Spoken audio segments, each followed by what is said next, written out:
দর্শক, আজ আমি আপনাদের জন্য নিয়ে এলাম রিফ্রেশমেন্ট অরেঞ্জ জুস। দেখে নেওয়া যাক অরেঞ্জ জুস বানাতে যা যা লাগছে।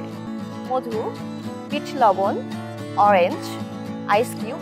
সবার প্রথমেই আমি ব্লেন্ডার মেশিনে কমলা লেবু নিয়ে নিচ্ছি। দর্শক, কমলা লেবুতে আছে ভিটামিন সি, যা রোগ প্রতিরোধ ক্ষমতা বাড়ায় এবং এর মধ্যে পর্যাপ্ত পরিমাণে পটাশিয়াম, আয়রন এবং ভিটামিনস মিনারেলস থাকার কারণে অনেক পুষ্টিকর।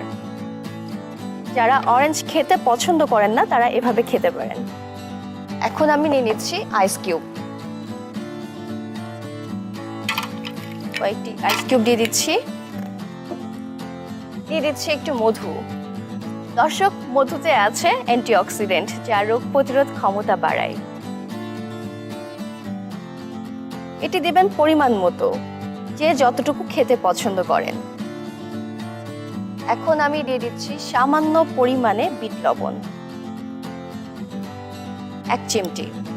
আমি বিট লবণ অতটা পছন্দ করি না। দর্শক, আমি এখন 1 গ্লাস পানি দিব। আমার হাতে যে জগটি দেখতে পাচ্ছেন এটি হলো আরএফএল জুস জগ। এটি 100% ফুড গ্রেড ম্যাটেরিয়াল দিয়ে তৈরি ও সম্পূর্ণ বিপিএ ফ্রি হওয়ায় খুব সহজে গরম পানি, ঠান্ডা পানি এবং জুস আপনি এই জুস জগে সংরক্ষণ করে রাখতে পারবেন। তো আমি 1 গ্লাস দিয়ে দিচ্ছি।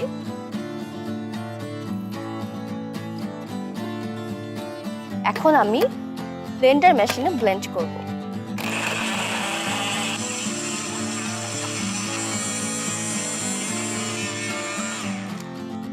দর্শক, আমি এখন একটি গ্লাস নিয়ে নিচ্ছি।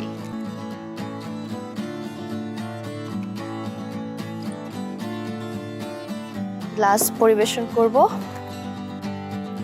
একটু গ্লাসের চারপাশে ভিতরে মধু দিয়ে দিচ্ছি। যে কোনো পুষ্টিকর জুস যদি খেতে যতই ভালো হোক না কেন, যদি গার্নিশিং করা না হয় তাহলে কিন্তু সেটি খেতে ইচ্ছা করে না। তো সেক্ষেত্রে বাচ্চাদের জন্য জুস সবসময় গার্নিশিং করে দেওয়াটাই বেটার। এখন আমি দিয়ে দিচ্ছি বরফ কুচি, দিয়ে দিচ্ছি। এই ড্রিঙ্কটি অনেক পুষ্টিকর এবং ইফতার টেবিলে অনেক রিফ্রেশমেন্ট দিবে। দিয়ে দিচ্ছি প্রাণাপ।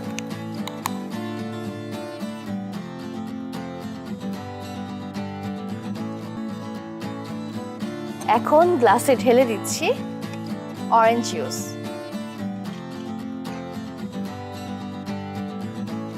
খুব সুন্দর একটি ফ্লেভার বের হয়েছে। এত কালারফুল, বাচ্চারা তো অবশ্যই খেতে পছন্দ করবে, সাথে বড়রাও।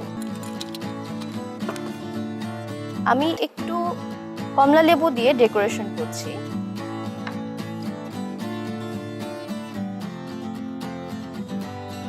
দিয়ে দিচ্ছি মিন্ট লিফ একটু পরিবেশনের জন্য, যেন দেখতে অনেক কালারফুল লাগে।